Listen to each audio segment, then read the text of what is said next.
श्रीराम समर्थ. सर्व साधक बंधूंना, आत्मज्योतींना साष्टांग प्रणाम. आज 21 मार्च. श्री महाराजांचं प्रवचन. माणसाला कितीही मिळाले तरी त्याची हाव कायमच राहते.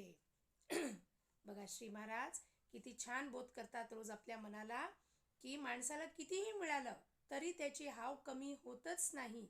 जितकं आहे तितक्यात समाधानच नाही. आपल्याला अजून हवंय, अजून हवंय, अजून हवंय. हे सगळं साठवून आपण कुठे जाणार आहोत? जरा विचार करा. साठवून आपण आपल्यासोबत घेऊन जाऊ शकतो का? काहीतरी एक वस्तू असं सांगा जे तुम्ही तुमच्यासोबत घेऊन जाणार आहात वरती आपल्यासोबत. देहाला जाळून टाकणार. आपला पैसा अडका सगळं मुलं वाटून घेणार. सुना सगळे दागिने घेऊन जाणार. आपल्याकडे काय उरतं? आपलं काय आपल्यासोबत घेऊन जाऊ शकतो? तर एक नाम, देवाचं जो नाम आहे तो फक्त आपल्यासोबत आपण घेऊन जाऊ शकतो. या मनासोबत मन जेव्हा जाईल देवाकडे तेव्हा फक्त नाम घेऊन जाऊ शकतो. या सगळ्या वासना, या सगळ्या गोष्टी काहीच आपण घेऊन जाऊ शकत नाही. मग का हाव करतोय आपण? श्री महाराज काय म्हणतात? जगात 2 प्रकारचे रोग माणसाला सतावित असतात. एक रोग असा की त्याने भूकच लागत नाही. कितीही औषध पाणी करा, काही उपयोग होत नाही. अशा माणसाला पंचपक्वानाचे जेवण तयार असूनही काय फायदा? आपल्याकडे भरपूर आहे, पैसा आहे, अडका आहे, सगळं आहे. पण आपण काय म्हणतो? अरे मला भूकच लागत नाही. सगळं ठेवलंय तुमच्यासमोर. ढोकळा ठेवला, बासुंदी ठेवली, लाडू ठेवलं, सगळं छान छान पुलाव ठेवलाय, तरी सुद्धा तुम्ही खाऊ शकत नाही. का? तुम्हाला भूकच लागत नाहीये. आणि दुसरे प्रकारची माणसे कशी आहेत? तो म्हणतो मला खायला खूप आहे परंतु मला भूकच नाही. त्याला काय करू? दुसरा रोग असा की कितीही खाल्ले तरी खाण्याची हाव काही पुरी होत नाही. काहीही खा त्याचे भस्म होऊन जाते. तद्वत आपले आहे. आणि काही लोक असे खादाड असतात की किती किती त्या लवकर पटापट खाऊन घेतात. का? त्यांना ते खाण्याची सवय असते. म्हणून महाराज काय म्हणतात आपल्याला? आपल्याला एकच रोग नसून दोन्ही रोग आहेत. कसं? इतकं पारमार्थाचा हाट भरला आहे, भजन पूजन चालू आहे, परंतु आपल्याला त्याचे प्रेम नाही, त्याची आवडच वाटत नाही.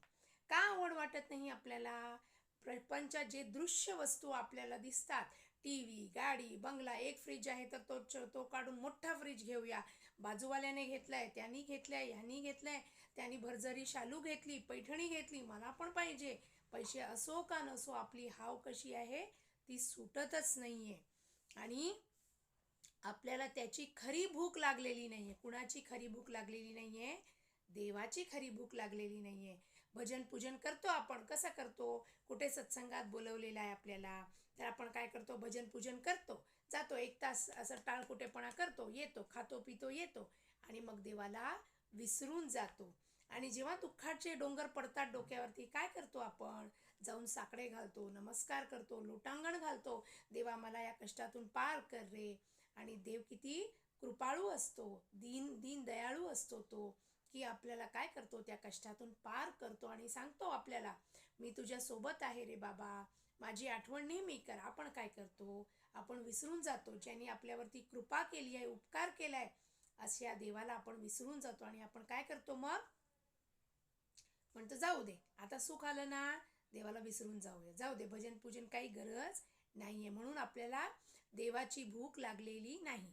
उलट पक्षी भगवंताने आपल्याला आपल्या कल्पनेपेक्षा खरोखर कितीतरी जास्त दिले. बायको, मुले, नोकरी, धंदा, घरदार, कितीतरी गोष्टी की ज्यांच्यापासून सुख मिळेल असं आपल्याला वाटते. त्या गोष्टी पुरविल्या, पण अजून आपली हाव या सर्वांना पुरून, या सर्वांचे भस्म करून कायमच आहे. आणि परमेश्वराचे प्रेम मात्र काही लागत नाही. प्रपंचाचे सर्व वस्तूपासून, व्यक्तींपासून सुख मिळेल असं वाटतं. मुलाला भरपूर शिकवलं, मुलाला MBA शिकवलं, CA शिकवलं, तो गेला परदेशात आणि तिथेच कमवतो, तिथेच रमतो, तिथेच राहणार, मी परत येणार नाही असं म्हणतो. त्यावेळेला खूप वाटत असतं माझा मुलगा CA आहे म्हणून. आणि तोच मुलगा परत आला नाही तर काय वाटतं? दुःख होतं मनाला, की एवढं त्याला शिकवून सावरून पाठवलं, आता तो मुलगा पाठ फिरून कायमचा तिथे राहतो, आपल्याकडे यायला मागत नाही, आईबाबांना विचारत नाही. म्हणून आपण जेव्हा देवाला विसरतो तेव्हा देव आपल्याला सांगतो ह्या काही शाश्वत नाही आहे, याच्यातून काही सुख मिळणार नाही. आणि परमेश्वराचे प्रेम मात्र काही लागत नाही. हे असे किती दिवस चालणार? आपण नीती धर्माने चालतो, आपली वागणूक वाईट नाही हे खरे, पण याचे कारण वाईट वागलो तर आपल्याला लोक नावे ठेवतील अशी भीती आहे. तुम्ही वाईट वागा बरं 2-4 दिवस, काय करतील आजूबाजूचे लोक? तुम्हाला घालून पाडून बोलते, अरे काय किती माणूस घाणेरड्यापणाने बोलतोय, घालून पाडून बोलतोय, याच्याशी बोलणंच बंद करा. तेव्हा तुम्हाला कसं वाटेल? कुणी तुमच्याशी बोलणार नाही तर कसं वाटेल? 1-2 दिवस वाटतं, अरे जा, नाही बोलला तर नको बोलू, जा. पण चौथ्या दिवशी आपल्याला त्याच माणसाला बघावं लागतं. अवतीभोवती सगळे दुसऱ्यांशी बोलतायत, माझ्याशी बोलत नाही, असं वाटलं की कसं वाटतं आपल्याला? दुःख होतो. म्हणून आपण वाईट वागायला जात नाही. असा हा दिखाऊ चांगुलपणा, ही वरवरची सुधारणा काय कामाची?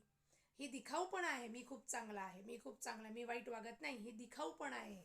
आतमध्ये भरपूर भरलेलं असतं, राग द्वेष लोभ भरलेलं असतं, पण दुसऱ्यांना दाखवताना नाही आम्ही खूप चांगले आहोत असं म्हणतो, ह्या काही कामाची नाही.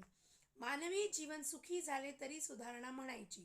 उलट आजची स्थिती पाहावी तर सुधारणा जितक्या जास्त तितका माणूस जास्त असमाधानी झाला आहे. पूर्वी आपल्याला टी व्ही कसा होता, दूरदर्शनचा, तो एक छोटासा टी व्ही असायचा आणि आपण जाऊन तिथे असं तो गोल गोल बटन फिरवायचो, तेव्हा टी व्ही लागायची.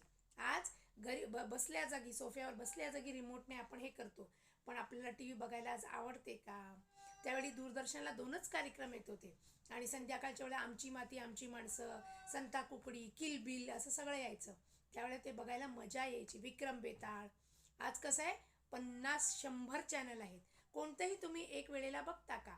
टी व्ही हातात रिमोट असतो आणि टूर टूर टूर टूर असा चॅनल फिरवत असता, कारण मन स्थिर नाही आहे म्हणून चॅनल फिरवत असतो. हे चांगलं नाही, ते चांगलं नाही, काहीतरी पिक्चर आहे, काहीतरी भलतंय, असं करून चॅनल बदलत असतो. याचं कारण काय आहे? मनात असमाधान आहे, मनात शांती नाही. परमेश्वराचे प्रेम लागल्याशिवाय, इतर गोष्टींची हाव कमी झाल्याशिवाय काही फायदा नाही. तीर्थयात्रा, पूजा, भजन ही पारमार्थाची नुसती आठवण देतील, पण अंतरंग सुधारलेच असे नाही. आपण जातोय, तीर्थयात्रेला जातोय, इकडे जातोय, तिकडे जातोय, सगळ्या ठिकाणी फिरतोय, काशीला जा, रामेश्वरला जा, कुठे काय काय जातोय, गंगा स्नान करतोय, पण आतमध्ये जे मालिन्य ठेवलेले आहे, कचरा ठेवलेला आहे, ते काढल्याशिवाय याचा करून काही फायदा नाही असं श्री महाराज म्हणतात. आणि अंतरंग सुधारले नाही तर बाकीचा उपयोग नाही. आपण दरवर्षी वारी करतो आणि जन्मभर वारी करीतच राहणार, परंतु परमेश्वराचे प्रेम मात्र काही लागत नाही. खरोखर मनुष्याला किती असले म्हणजे पुरे होईल हे ठरलेले नाही. आहे त्या परिस्थितीमध्ये समाधान मानले की जे आहे ते पुरेल. पारमार्थ समजून जो त्याचे आचरण करील त्याला तो लवकर साधेल. अशा माणसाला प्रपंच सोडून जाण्याचे कारण उरणार नाही. मनात भगवंताचे प्रेम नसले तरी देहाने म्हणजे बाहेरून त्याची पूजा अर्चा करावी आणि त्याचे नामस्मरण करावे. पहिल्याने स्मरण बळजबरीने करावे, पण सवयीने ते तोंडात बसेल. याच स्मरणाने पुढे ध्यास लागेल. काय म्हणतात श्री महाराज? आपल्याकडे जे आहे त्यात सुखी म्हणा. आज महाराजांनी मला पुरी श्रीखंड दिलंय का? आवडीने खा. महाराजांनी दिलंय म्हणून प्रसाद म्हणून खा.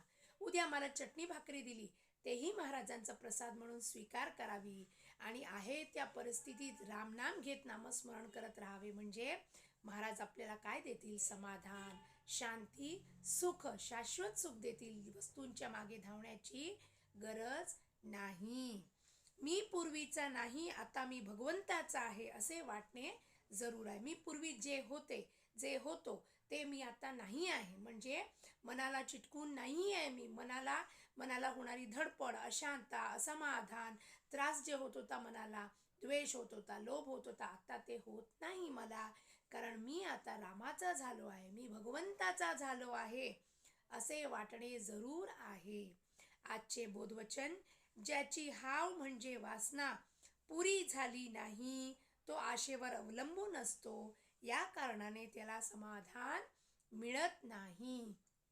जोपर्यंत आपले हाव सुटत नाही, एक वस्तू घेतली की दुसरी वस्तू पाहिजे, टी व्ही घेतली, फ्रीज घेतली, वॉशिंग मशीन घेतली, सगळ्या काही वस्तू घेतल्या, कार घेतलं, मोठी कार पाहिजे, मोठा घर पाहिजे, याच्या मागे धावत धावत धावत एक दिवस आपण थकून जातो.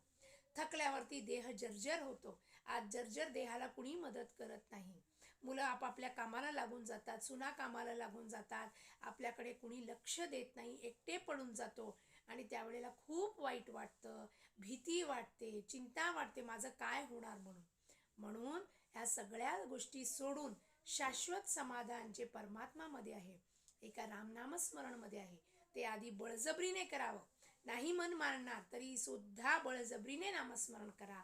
पुढे जाऊन ते नामस्मरणाची सवय होऊन जाईल. उठता बसता श्रीराम श्रीराम श्रीराम पांडुरंग पांडुरंग असं म्हणत जा, म्हणजे ते सवय होऊन जाईल. आणि सवय झाली की मी भगवंताचा आहे हे सुद्धा ठसेल मनाला आणि मनाला शांतता लाभेल. जानकी जीवन स्मरण. जय जय राम.